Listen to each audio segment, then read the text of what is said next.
तो आज हम लोग यूपीएससी के मेंस के सिलेबस को डिकोड करने की कोशिश करेंगे और समझने की कोशिश करेंगे कि आखिर क्यों पेपर वन में आपको history, geography, art and culture या इंडियन सोसाइटी एक साथ असेंबल करके दिया हुआ है। ये कोई लॉटरी सिस्टम नहीं है, बल्कि इसके पीछे कोई ना कोई यूपीएससी ने जब भी सिलेबस बनाया होगा तो कोई ना कोई लॉजिक जरूर रहा होगा। तो हम लोग आज इसी लॉजिक को समझने की कोशिश करेंगे और इससे मैं आपको गारंटी दे रहा हूं, आपको प्रीलिम्स के भी क्वेश्चंस प्रेडिक्ट करना आसान हो जाएगा। तो अगर आप इस वीडियो को लास्ट तक देखते हैं तो आपको मैं पूरी जिम्मेदारी से कह रहा हूं, आपके लिए बहुत हेल्पफुल होने वाला है। तो चलिए शुरू करते हैं। तो बेसिकली यूपीएससी का अगर आप सिलेबस देखोगे मेंस का, तो आपको क्वालिफाइंग पेपर है हिंदी इंग्लिश, उसके बाद फिर एसए का पेपर होता है, फिर आपका जीएस के पेपर होते हैं। तो जीएस पेपर 1, पेपर 2 और फिर पेपर 3, उसके बाद जीएस पेपर 4 है, वो एथिक्स का है। तो जीएस पेपर 1 में अगर आप देखिए तो यहां पर heritage, history and geography. Heritage का मतलब होता है विरासत, है ना। तो ये अगर आप समझने की कोशिश करिए तो पेपर 1 बेसिकली बात कर रहा है आपसे लीगेसी की, उस जगह की जो पहचान होगी उसकी बात कर रहा है ना। तो यहां पर आपको हिस्ट्री मिलेगी। हिस्ट्री में एंशिएंट, मेडिवल और मॉडर्न। फिर आपका वर्ल्ड हिस्ट्री भी इसी में आता है। फिर फिजिकल ज्योग्राफी यानी वर्ल्ड ज्योग्राफी, और फिर आपके कुछ क्लाइमेटिक जोन्स या जो सोसाइटल पैटर्न्स हैं, जैसे कि अर्बनाइजेशन, कल्चरल डिफ्यूजन, इन सब पर बात किया गया है जीएस पेपर 1 में। आपको अभी कम समझ में आया होगा, मैं आपको बता रहा हूं, आप बस लास्ट तक वीडियो देखिएगा, मैं गारंटी दे रहा हूं आपका अप्रोच चेंज हो जाएगा। फिर पेपर 2 में है हमारा governance, constitution and social justice, जो इंपॉर्टेंट टॉपिक्स है, मैं वही यहां पर लिखा हुआ है। फिर पेपर 3 है आपका टेक्नोलॉजी, इकोनॉमी एंड इन्वायरमेंट। ठीक है, अब ये समझते हैं कि आखिर ये सारे के सारे टॉपिक्स क्यों एक साथ असेंबल जीएस 1 में है, या जीएस 2 में है, या जीएस 3 में है। तो अगर हम लोग पेपर 1 की बात करें तो पेपर 1 में आपका इंडियन हेरिटेज एंड कल्चर, ये बहुत इंपॉर्टेंट है। पढ़ने में थोड़ा बोरिंग लगता है, बट अगर आप देखेंगे तो ये बहुत ही ज्यादा इंपॉर्टेंट हो जाता है पेपर 1 को समझने के लिए। इंडियन हेरिटेज एंड कल्चर अगर हमें समझना है तो आपको पता है इंडस वैली सिविलाइजेशन बहुत इंपॉर्टेंट है, वहां से लेकर मुगल एरा तक, और उसके बाद भी जो आपका मॉडर्न हिस्ट्री जहां से शुरू होती है, वो भी हमें उस समय तक का हमें यह समझना होगा कि हेरिटेज क्या था, या हमारे यहाँ की सोसाइटल जो भी ये कह लीजिए जो आपको डाइवर्सिटी दिखने को मिलती है, उसे समझना होगा। फिर आपका एंशिएंट इंडिया में और भी चीजें हैं, इंडस वैली सिविलाइजेशन तो है ही, लाइक वैदिक, मौर्य, गुप्ता। मिडिल इंडिया देखेंगे आप तो यहां पर आपको मिल जाएगा दिल्ली सल्तनत, विजयनगर। फिर मॉडर्न इंडिया देखेंगे तो कॉलोनियल एरा और इंडिपेंडेंस मूवमेंट वगैरह वगैरह। खैर, मैं आपको जो बताना चाह रहा हूं, मैं ये बताना चाह रहा हूं कि अगर आप देखिए तो इसमें अगर इंडस वैली सिविलाइजेशन दिया हुआ है तो हम लोग बेसिकली पढ़ते तो इसको हिस्ट्री में ही है, लेकिन कहीं ना कहीं हिस्ट्री में भी ज्योग्राफी पढ़ते हैं। कैसे? जितनी भी एक्सकेवेशन साइट्स, जो भी साइट्स हैं इंडस वैली सिविलाइजेशन की, कहीं ना कहीं हम उन साइट्स में ये देखते हैं कि वहां से कौन सी नदी जा रही है। अगर हम लोगों को कुछ इंपॉर्टेंट एरिया, लाइक अगर हम लोग लोथल की बात करें तो वो पोर्ट के पास था।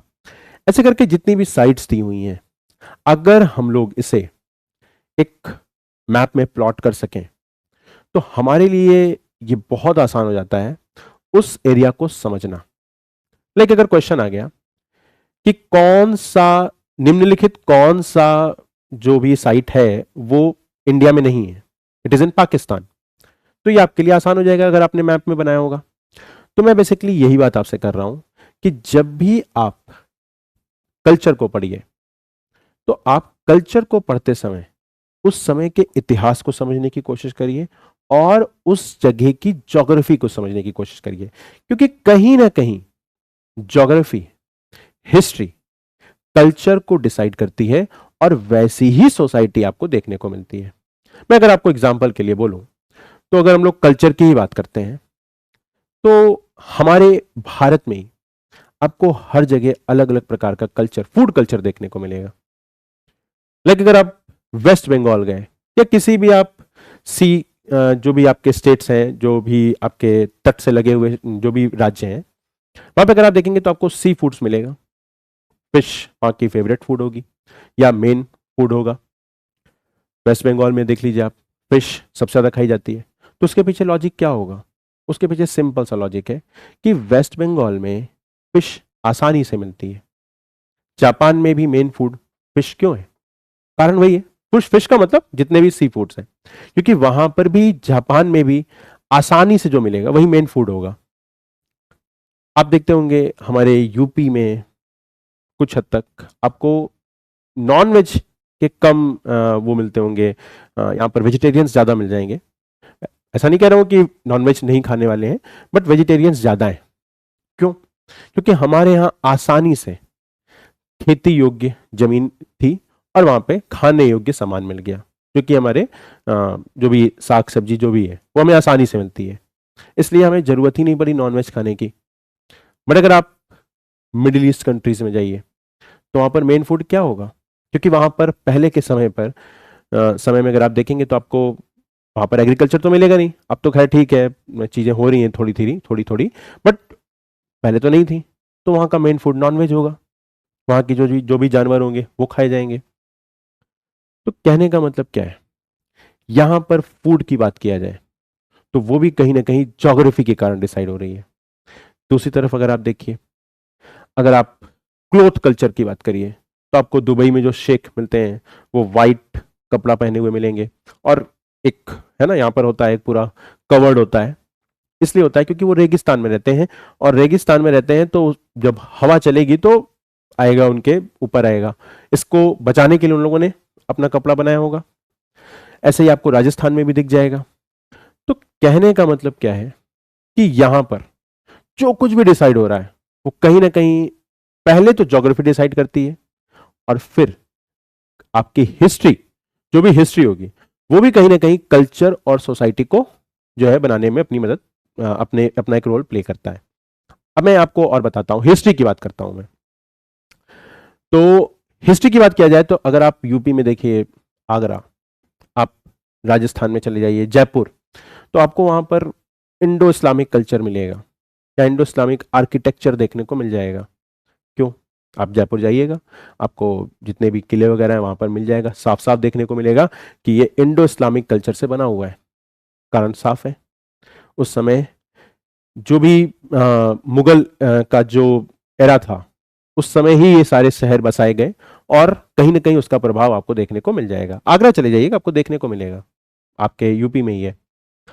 तो कहने का मतलब ये है कि यहां पर आपको जो समझने वाली बात है वो ये है कि हिस्ट्री, ज्योग्राफी और आपका हेरिटेज, हेरिटेज में आपका विरासत यानी कि आर्ट एंड कल्चर, और उसी के अकॉर्डिंग जो सोसाइटी होगी वो भी वही बनेगी, और आपका हिस्ट्री और ज्योग्राफी ये मिलकर बना रहा है पेपर 1। तो जब भी आप इन सब्जेक्ट्स को पढ़िए, art and culture, Indian society, और उसके पहले आप पढ़ेंगे ज्योग्राफी। देखिए मैं अगर मेरा आप कोशिश करिएगा समझने की, तो मैं तो कहूंगा पहले ज्योग्राफी पढ़नी चाहिए, क्योंकि वो एक फिजिकल स्टेज है। ज्योग्राफी पढ़ने के बाद ही आपको समझ में आएगी कि आखिर हिस्ट्री क्या थी। लाइक अगर क्वेश्चन भी आया हुआ है कि बैटल ऑफ पानीपत, तीनों बैटल ऑफ पानीपत आखिर क्यों पानीपत में हुए, तो ये यहां पर पानीपत में होने का कारण ज्योग्राफी थी वहां की, है ना। या महाभारत का युद्ध हुआ तो कुरुक्षेत्र में क्यों हुआ। तो इस प्रकार के जो भी आपके टॉपिक्स होते हैं, अगर आप उसमें ज्योग्राफी को पहले पढ़ लेंगे तो हिस्ट्री समझना आसान हो जाएगी, और उसके बाद फिर आप समझ सकते हैं आर्ट एंड कल्चर और इंडियन सोसाइटी, क्योंकि इंडियन सोसाइटी या कल्चर डिसाइड होता है हिस्ट्री और ज्योग्राफी से। इस पेपर में मैं आपको यही बताने की कोशिश कर रहा था।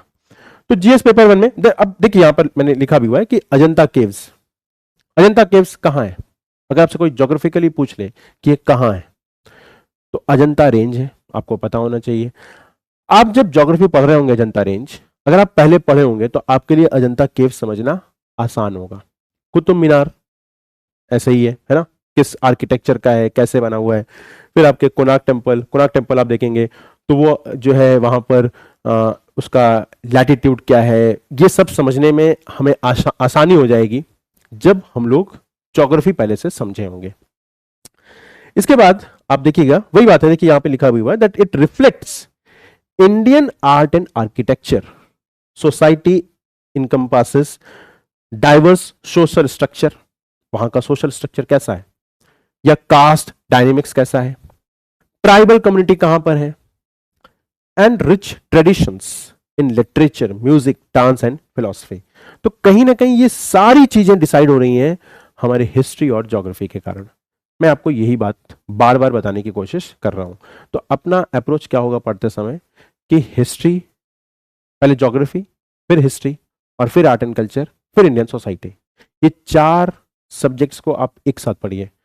आप देखेंगे आपको क्वेश्चंस मिलेंगे, कई क्वेश्चंस आपको यूपीएससी मेंस के मिल जाएंगे। या इस बार की अगर बात किया जाए तो अगर आपने क्वेश्चन देखा होगा, एक क्वेश्चन था रिवर पर, लाइक वैदिक काल में, हाँ जितना मुझे याद आ रहा है, वैदिक काल में आपकी सतलज रिवर को या व्यास रिवर को क्या कहते थे। तो अगर आप वैदिक पीरियड पढ़ेंगे तो वहां पर सारी नदियों का उल्लेख हुआ है। तो वहां पर आप वैदिक पीरियड्स पढ़ते समय आपको ज्योग्राफी पता होनी चाहिए, यानी कौन सी नदी को क्या कहते थे। अब ये तभी पता होगा जब आप पहले से ज्योग्राफी पढ़े होंगे। तो ज्योग्राफी पढ़ा, उसके बाद आपने वैदिक काल पढ़ा, तो आपको जो भी नदियां दिखी आप उसे आसानी से प्लॉट कर सकते हैं। तो मैं बार बार एक ही बात कहूंगा कि हिस्ट्री पढ़ते समय ज्योग्राफी पर ध्यान दीजिए, यानी हिस्ट्री की ज्योग्राफी पर ध्यान दीजिए, और ज्योग्राफी पढ़ते समय हिस्ट्री पर ध्यान दीजिए। लेकिन अगर आप वेस्टर्न घाट्स की रेंजेस देख रहे हो तो आप जब अजंता रेंज देखोगे तो आप तुरंत वहीं पर नोट कर कर अजंता केव के बारे में समझ लीजिए। ये आपको एक हॉलिस्टिक तरीके से आपको एक डायमेंशन ऐसा क्रिएट कर देगा कि आपको सारे के सारे क्वेश्चंस आसानी से प्रेडिक्ट होने लगेंगे। अब देखिए वही बात यहां पे भी किया गया है कि हिस्ट्री, ज्योग्राफी और सोसाइटी, है ना, आर्ट एंड कल्चर, ये सारे के सारे क्या मिलेंगे आपको एक साथ असेंबल इसीलिए किया गया है। कारण वही है।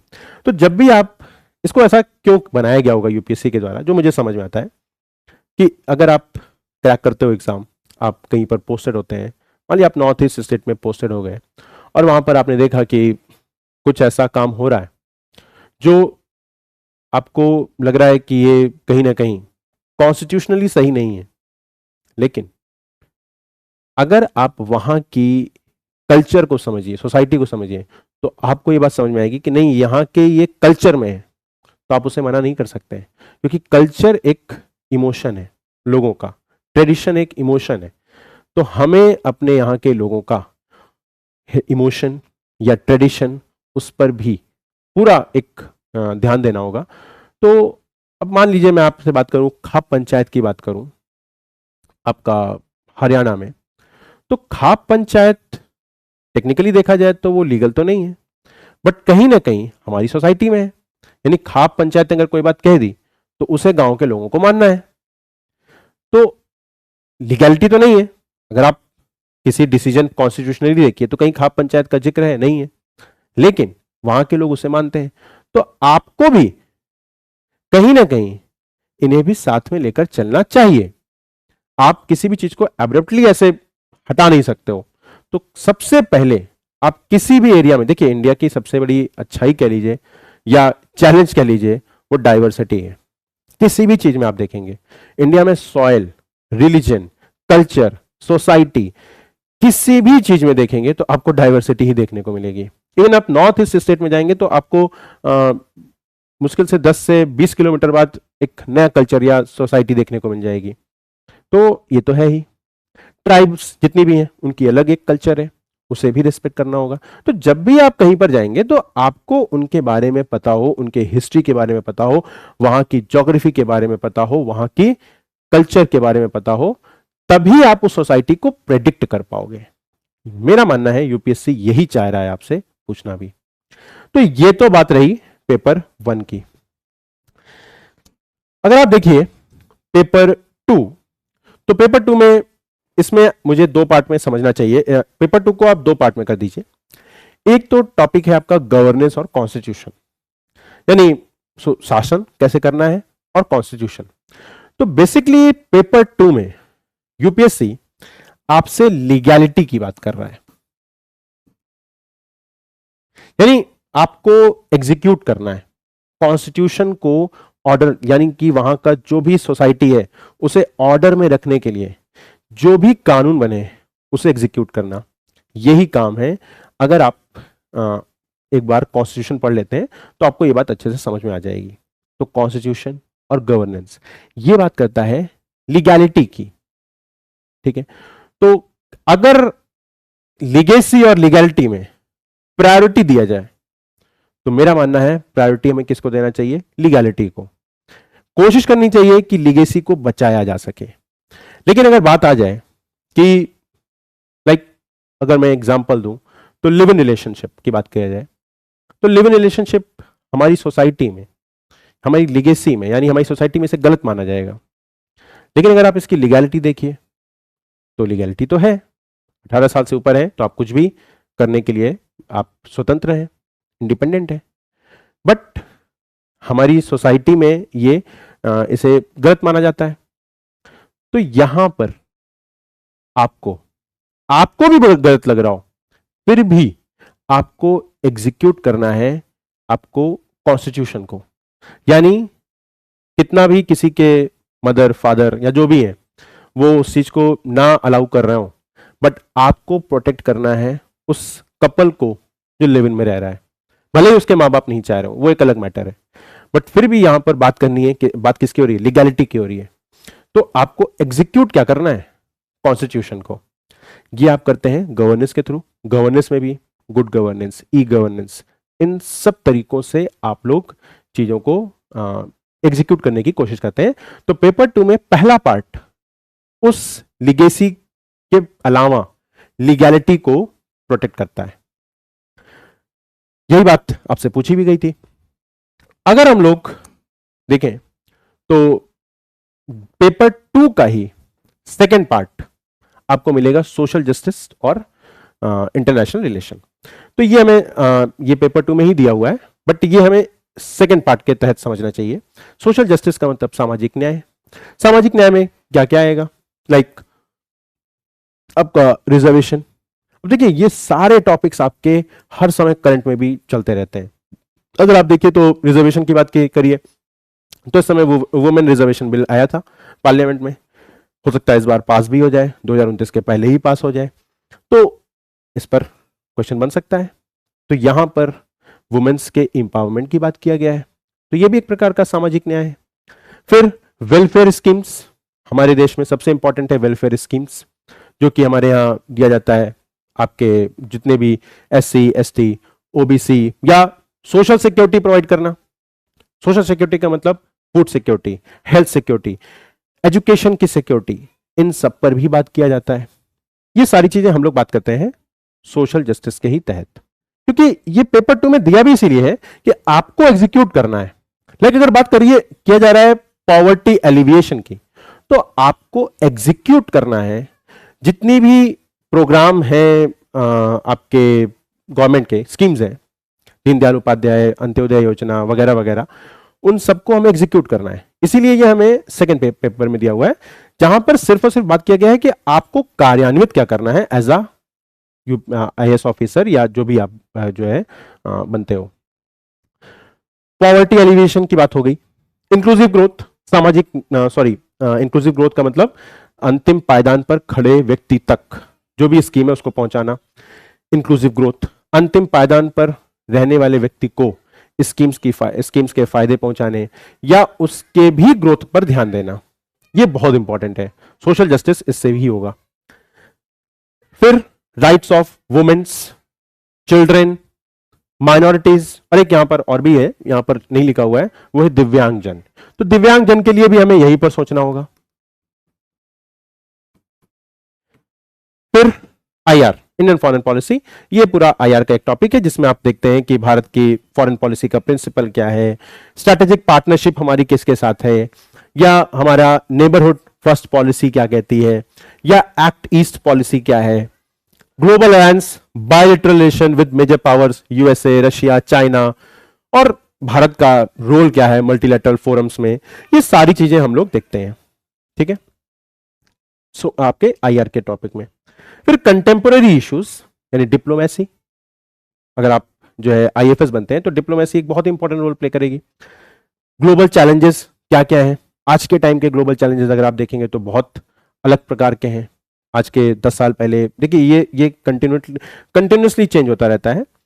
आज कुछ और है, 10 साल पहले कुछ और था, 10 साल बाद कुछ और होगा।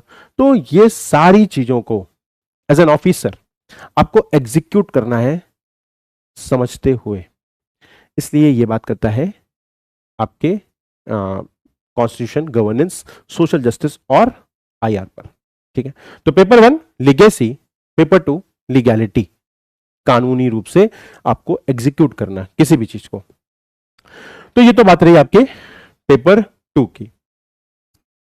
पेपर 3 देखेंगे आप, तो पेपर 3 बहुत इंपॉर्टेंट है। यानी आपने पेपर 1 में समझ लिया कि हमें विरासत को समझना है, देश के विरासत को, देश के विरासत में हर राज्य की अलग अलग प्रकार के विरासत है उसे समझना। फिर उसके बाद लीगैलिटी को समझ लिया, एग्जीक्यूशन कैसे करना है वो सीख लिया आप लोगों ने दोनों पेपर को पढ़ के। तीसरा पेपर कहता है डेवलपमेंट, विकास, यानी कि यहां पर पेपर 3 में बात किया गया है डेवलपमेंट पर। डेवलपमेंट मतलब आपको पता है हमारे यहां अगर विकास करना है तो 3 सेक्टर है। प्राइमरी सेक्टर यानी एग्रीकल्चर, फिर सेकेंडरी आपका मैन्युफैक्चरिंग, इंडस्ट्रीज वगैरह, थर्ड पे टर्शियरी, सर्विसेज, ट्रांसपोर्ट वगैरह वगैरह। तो ये सारी चीजों को हम लोगों को पढ़ना होगा इसी टॉपिक में पेपर 3 में। यानी अब हम लोग को अपने देश का विकास करना है, डेवलपमेंट करना है। ग्रोथ इंडिकेटर्स जो भी है, जैसे कि जीडीपी है, एचडीआई है, ह्यूमन डेवलपमेंट इंडेक्स है, एम्प्लॉयमेंट रेट वगैरह वगैरह, ये सारी चीजों को हम लोग देखते हैं पेपर 3 में। फिर बात करता है जो चैलेंजेस हैं, इकोनॉमिक डेवलपमेंट करिए तो भी चैलेंजेस हैं, लाइक इकोनॉमिक इनइक्वलिटी, डेवलपमेंट हो रहा है, जीडीपी बढ़ रही है, बट जीडीपी बढ़ने पर किस व्यक्ति की बढ़ रही है, यह भी तो एक इंपॉर्टेंट बात है कि केवल जो टॉप 1% है क्या उन्हीं की जीडीपी बढ़ रही है, या मिडिल क्लास फैमिली में जो लोग हैं उनकी भी जीडीपी बढ़ रही है, लाइक उनका भी जो स्टैंडर्ड लिविंग स्टैंडर्ड है वो रेज हो रहा है कि नहीं, गरीबी से लोग दूर हो रहे हैं यानी गरीबी से लोग ऊपर हो रहे हैं कि नहीं। ये सारी चीजों को भी हम लोग देखते हैं कहां पर, इकोनॉमिक डेवलपमेंट में। फिर बात करता है इन्फ्लेशन, इंफ्रास्ट्रक्चर, जो भी हमारे बॉटलनेक्स हैं उसे समझना, फिर ग्लोबल कॉम्पिटिटिवनेस, ग्लोबलाइजेशन वगैरह, ये सारी चीजों को हम लोग देखते हैं इकोनॉमिक डेवलपमेंट में। और यहीं पर जो सबसे इंपॉर्टेंट है वो है आपका साइंस एंड टेक्नोलॉजी, जो यहां पर लिखा हुआ है इमर्जिंग टेक्नोलॉजीज। बेसिकली यहां पर बात किया गया है साइंस एंड टेक्नोलॉजी, क्योंकि ऐसा माना जाता है कि डेवलपमेंट जो है वो टेक्नोलॉजी का डायरेक्टली प्रोपोर्शनल है। कहने का मतलब जितना भी टेक्नोलॉजी ऊपर होती जाएगी, विकास में वो अपनी महत्वपूर्ण भूमिका अदा करता जाएगा। जितनी आप देख लीजिएगा, जितने भी कंट्रीज हाई जीडीपी वाले हैं, like US, China, Japan, south Korea, या आप चाइना और यूएसए की अभी अगर हम लोग बात करें, क्योंकि जापान की भी बात कर सकते हैं, बट साउथ कोरिया तो अभी भी जो है अभी राइजिंग ही है, हालांकि वहां की भी टेक्नोलॉजी बहुत अच्छी है। बट अगर आप देखिए तो जहां जहां पर टेक्नोलॉजिकल डेवलपमेंट हुआ है वहां पर इकोनॉमिक डेवलपमेंट बहुत तेज हुआ है। तो टेक्नोलॉजी हम लोग क्यों पढ़ते हैं? It is for us humans, यानी हमारे जीवन को कैसे आसान बनाया जा सके, हमारे जीवन को कैसे सुविधा पूर्वक तरीके से जो है हमें चीजें आसानी से मिल सकें। अगर हम लोग बात करें तो डिजिटल इंडिया, तो डिजिटल अगर हम लोग अपने यहाँ डेवलपमेंट देखें तो इतनी तेजी से हुआ कि हमें कई प्रकार की आसानी हो गई। हम में से कई लोग लाइन लगाकर सिलेंडर लेते थे, आज ऑनलाइन आप बुक करते हो, आपके घर में आता है। ऐसे कई चीज़ें हैं, फ़ोन का बिल, बिजली का बिल, सब कुछ टेक्नोलॉजी के कारण ही आसान हो पाया है और हमारी लाइफ और आसान होती जा रही है। It is because of technology. अब तो एआई भी आ गया है। कहने का मतलब ये है कि टेक्नोलॉजिकल ड्रिवन डेवलपमेंट होना चाहिए। कहीं ना कहीं विकास तभी होगा जब आपके यहाँ टेक्नोलॉजी का डेवलपमेंट होगा। तो हम लोग क्यों सेमीकंडक्टर पर ध्यान दे रहे हैं? ताकि हमारे यहाँ आसानी से हम लोग टेक्नोलॉजी को अपने लोगों तक पहुंचा सकें। तो ये सारी चीजें कहीं ना कहीं एक दूसरे से लिंक करती है, इसीलिए आपको इंडियन इकोनॉमी के बाद साइंस एंड टेक्नोलॉजी पढ़ना चाहिए। तीसरा सब्जेक्ट है आपका, वही बात है यहाँ पर, इसके लिए जो गवर्नमेंट इनिशिएटिव्स हैं like digital India, expanding digital infrastructure, e governance, make in India, ये सारी चीजें हम लोग इंडियन इकोनॉमी और पेपर 3 में ही देखते हैं। जो कि हमारा मैन्युफैक्चरिंग है, पीएम गति शक्ति बहुत इंपॉर्टेंट टॉपिक, पीएलआई स्कीम है ना, जो भी हमारे लिंक ये इंसेंटिव्स दिए जाते हैं इंडस्ट्रीज को, फिर टेक्नोलॉजिकल ग्रोथ है ना। तो हमेशा पेपर 3 में आपको ये बात समझनी होगी कि क्यों साथ में दिया हुआ है, ताकि कहीं ना कहीं डेवलपमेंट तभी होगा जब हमारी टेक्नोलॉजी में जो है सुधार होगा। तो ये बात कही गई है पेपर 3 में। उसके बाद पेपर 3 में ही आपको देखने को मिलता है आपका सस्टेनेबल डेवलपमेंट, लाइक एनवायरमेंट पर बात किया गया है, क्योंकि ऐसा माना जाता है कि जैसे जैसे इकोनॉमिक डेवलपमेंट होता जाएगा वैसे वैसे एनवायरमेंट का डिग्रेडेशन होगा। अगर आप हिस्टोरिकली देखिए तो यूएसए, यूरोपियन कंट्रीज, चाइना, इन लोगों ने कहीं ना कहीं बहुत तेजी से डेवलपमेंट किया, लेकिन इन लोगों ने पूरे वर्ल्ड का एनवायरमेंट को भी डिग्रेड किया। तो ऐसा कहा जाता है कि अगर डेवलपमेंट हुआ तो एनवायरमेंटल डिग्रेडेशन तो होगा ही होगा, लेकिन हम लोग एनवायरमेंट को पढ़कर, क्लाइमेट चेंज को पढ़कर हम लोग कहीं ना कहीं कोशिश कर सकते हैं कि डेवलपमेंट हो तो एनवायरमेंटल डिग्रेडेशन में कमी आ सके। ऐसा संभव है सस्टेनेबल डेवलपमेंट से, और हमारे यहाँ ये आपको देखने को भी मिलता होगा, क्योंकि अगर हम लोग आज कोई भी जो है डेवलपमेंट कर रहे हैं तो हम लोग उसे सस्टेनेबल डेवलपमेंट ही कर रहे हैं। लाइक अगर कोई एयरपोर्ट भी बनता है तो हम लोग उस एयरपोर्ट को इस तरीके से बनाने की कोशिश करते हैं कि वो सोलर पैनल से चल सके, उसमें जो भी ऊर्जा का उपभोग है वो सोलर पैनल से हो। ऐसे करके हम लोग कई प्रकार का डेवलपमेंट कर रहे हैं, बट वो इकोनॉमिक वायबल होने के साथ साथ एनवायरमेंटल वायबल भी हो, इस पर भी हम लोग को ध्यान देना होगा।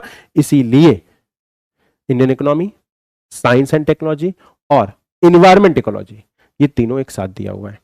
इसके बाद फिर बात करता है डिजास्टर मैनेजमेंट की। ये बहुत इंपॉर्टेंट है, क्योंकि आप कितना भी डेवलपमेंट कर लीजिए बट कहीं ना कहीं हम लोग एक अनस्टेबल रीजन में रहते हैं।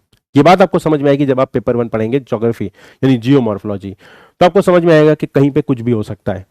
हमारे भारत में भी कोई भी जोन यानी कोई भी एरिया अर्थक्वेक के लिए ये कह सकते हैं आपकी जोन 1 में नहीं है, यानी कहीं पर भी अर्थक्वेक आ सकता है।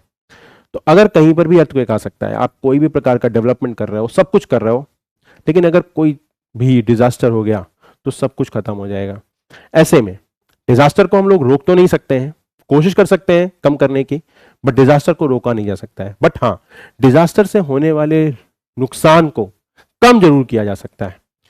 एग्जाम्पल के लिए मैं आपको बात करूं तो भारत का एनडीए में बहुत बेहतरीन काम करता है, और अगर साइक्लोन इंडिया में आएगा और उसी तीव्रता का साइक्लोन श्रीलंका में आ जाए तो श्रीलंका में बहुत आसानी से जो है काफी नुकसान हो चुका होगा। लेकिन भारत में चूंकि एनडीए में पहले से तैयार है, हमारा पूरा एक मैकेनिज्म है, इसके तहत हम लोग जान माल दोनों की जो है जो नुकसान है उसको कम कर पाते हैं। लेकिन यही चीज श्रीलंका में आएगी तो ज्यादा होगा, क्योंकि वहां पर अभी उस तरह का डेवलपमेंट नहीं है। तो इसे भी हमें समझना होगा पेपर 3 में ही। फिर बात करता है, एक टॉपिक आपका और है इंटरनल सिक्योरिटी, यहां पर नहीं लिखा हुआ है बट इंटरनल सिक्योरिटी भी बहुत इंपॉर्टेंट है, और ये भी आप एज एन आईएएस ऑफिसर, ये एज एन आईपीएस ऑफिसर, ये आपकी ही जिम्मेदारी है। एक्सटर्नल सिक्योरिटी उसके लिए भी एग्जाम यूपीएससी लेता है, एनडीए वगैरह, बट यहां पर बात किया गया है इंटरनल सिक्योरिटी की, क्योंकि ये आईएएस और आईपीएस की ही रिस्पॉन्सिबिलिटी है। तो इसलिए हमें पेपर 3 में आप कितनी भी डेवलपमेंट कर लीजिए, कुछ भी कर लीजिए, बट अगर आपकी सिक्योरिटी नहीं होगी तो कहीं ना कहीं कोई भी देश आसानी से आपके देश को नुकसान पहुंचा सकता है। इसीलिए इंटरनल सिक्योरिटी भी अपना एक इंपॉर्टेंट रोल प्ले करता है। तो आपको एज ए यूपीएससी एस्पिरेंट इसे भी पढ़ना चाहिए। पेपर 4 में आसान है, एथिक्स है, इंटीग्रिटी और अकाउंटेबिलिटी और aptitude and emotional intelligence. Ethics में अगर एक वर्ड में बोलूं, ये बात करता है सही और गलत की पहचान, विवेक। तो ये आपका पेपर 4 है। आपका एज एन यूपीएससी एस्पिरेंट अगर आप एथिक्स को समझे होंगे तो आपकी क्या जिम्मेदारी है, क्या गलत है, क्या सही है, ये बात आप पहचान कर पाएंगे।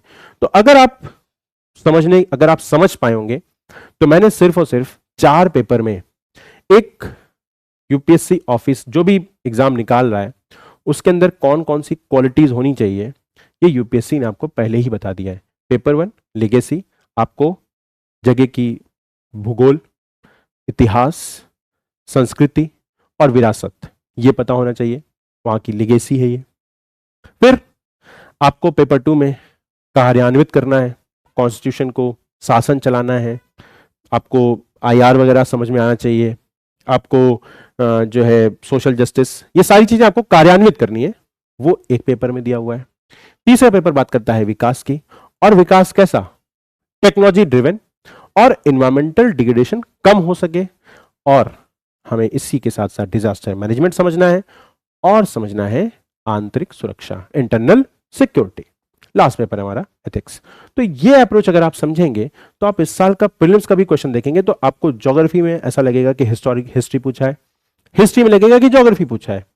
तो इस तरीके से आप इंटीग्रेट करके पेपर 1 को पढ़िए, पेपर 2 को पढ़िए, पेपर 3 को पढ़िए और पेपर 4 को पढ़िए। मैं कोशिश करूंगा कि नंबर ऑफ एक टॉपिक्स 300-400 टॉपिक्स मैंने कभी बनाए थे, मैं कोशिश करूंगा कि मैं उसको यहाँ पर डिस्कशन कर सकूं। तो अगले लेक्चर में मैं यही करूंगा, ठीक है। So I hope you like my this topic. Thank you very much.